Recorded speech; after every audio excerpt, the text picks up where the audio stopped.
Il s'agit d'une application lancée conjointement par l'OMS et l'Union internationale des télécommunications au Sénégal, une pièce centrale du plan de lutte contre les maladies non transmissibles dont le diabète en vue de fédérer les actions sur le terrain. C'est en faveur des patients en période du Ramadan. Notre pays a pris l'engagement, lors du premier atelier de lancement du M-Diabète, d'exploiter la forte pénétration de la téléphonie mobile pour réduire la survenue de diabète chez les personnes à risque, améliorer la qualité de vie chez les diabétiques par une bonne éducation, mais également le suivi à distance et enfin de renforcer les capacités des professionnels de la santé dans la prise en charge du diabète. Cette cérémonie me donne l'occasion de renouveler mes vifs remerciements à l'UIT et à l'OMS pour leur soutien technique et financier qui ont permis de démarrer sans tarder les activités de la phase pilote du programme qui s'étendra de juin 2014 à décembre 2015. Le but du programme est de réduire la survenue du diabète chez les personnes à risque et d'aider les diabétiques connus à mieux gérer leur maladie afin d'en ralentir l'évolution et de diminuer les complications. Ces interventions, qui vont se faire par le biais de SMS, ont été bien appréciées par les patients. La période de Ramadan est une période à forte consommation de sucre et justement ça va permettre à ceux-là qui souffrent de cette pathologie, c'est-à-dire du diabète, de pouvoir faire attention avant, pendant et après. Et surtout, si ces patients souffrent de diabète de type 1, comment faire? Si c'est le diabète de type 2 aussi, comment se comporter? Grosso modo, c'est certainement une initiative qui permet aux diabétiques de pouvoir observer le mois de Ramadan dans d'excellentes conditions, tout en pouvant éviter certaines complications aux diabétiques, mais aussi à leur environnement. C'est vraiment une campagne, une initiative à saluer. Pour réussir le pari, tous les acteurs du secteur privé sont invités à devenir secteur public et associatif au bénéfice des populations. Cet ambitieux programme nécessite aussi l'implication des secteurs de la santé, des télécommunications, des associations des patients, mais également des partenaires au développement.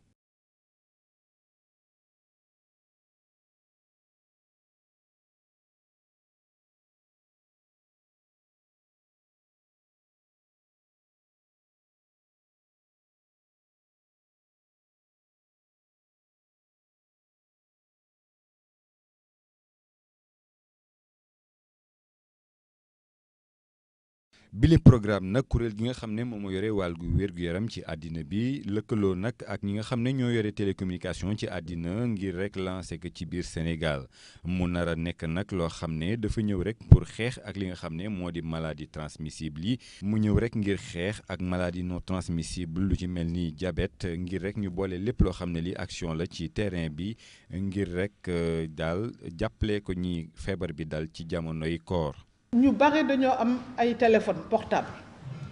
ñu bëggoon di yónnee ay SMS pour nit ñi gën a xam yenn feebar yi waaye li ñuy def tey mooy affaire u diabète ñu bëgg nag yónnee ay SMS yoo xam ne nit ñi dañuy xam lu ñu war a def su fekkee ne ci seen kër ak seeni mbokk yépp am na ay diabète ñu xam lan la ñu war a def wala itam suñu amee yenn conditions yi maanaam am yaram wala yu mel noonu ñu xam ne daal xëy na war nañu seet seen bopp wala ñu am diabète ci boppam xam itam naka lu ñuy fexe ba nga xam ne du ñu am ay complications wala du ñu sonn loolu yépp nag ci SMS bi ñu bokk ko nag ak waa OMS waa UIT ak Alcatel mi nga xam ne dañuy dimbali ci loolu. programme bi nag am na solo soo xam ne li ko yëkkati rek mooy fexe ba wàññi li nga xam ne moo di diabète bi faral di dal nit ñi rawatina nag li nga xamante ni lii moo dox ci li nga xam ne noonu la ñu war a dundee ak li nga xam ne moom moo koy yokk rawatina nag li nga xam ne mooy indi ay jafe-jafe intervention yi nag ñu ngi ko tënk ci ay SMS yoo xam ne ñoom la ñuy yónnee ci seeni téléphone loolee nag ñi feebar bi dal di ko rafetlu bu baax. lan la ñu war a def pour gàttandu feebar bi. pour aar ñi nga xamante ne dañ ko am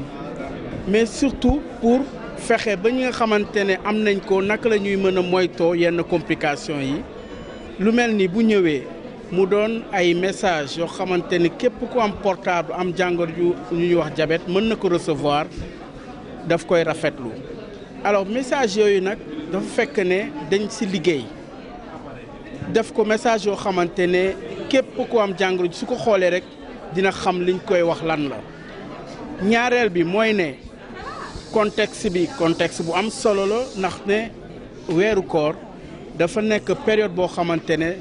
dafa nekk période forte consommation sucre maanaam dafa nekk période boo xamante ne ñiy woor dañuy utiliser suukar su bari alors boo amee diabète nekk ci période boobu laaj na ñu aar la wax la naka ngay mën a def ba mun a moytu consommation boo xamante ne mun na la indil ay loraange. ngir rek ñu mën a am ndam ci bile xeex acteur secteur privé yi nag ñu woo leen ngir ñu nekk secteur public ak associatif loolee lépp ngir njëriñu askan wi mu war a nekk itam programme boo xam ne bii bu ama solo la rawatina ñi nga xam ne ñii di yëngu ci wàllu secteur santé ñii nekk ci wàllu télécommunication association ñi nga xam ne ñoo dajale ñii feebar bi dal ak ñi nga xam ne ñoo di partenaire au développement yi ñu woo leen ci ngir rek ñu def ci seeni yoxo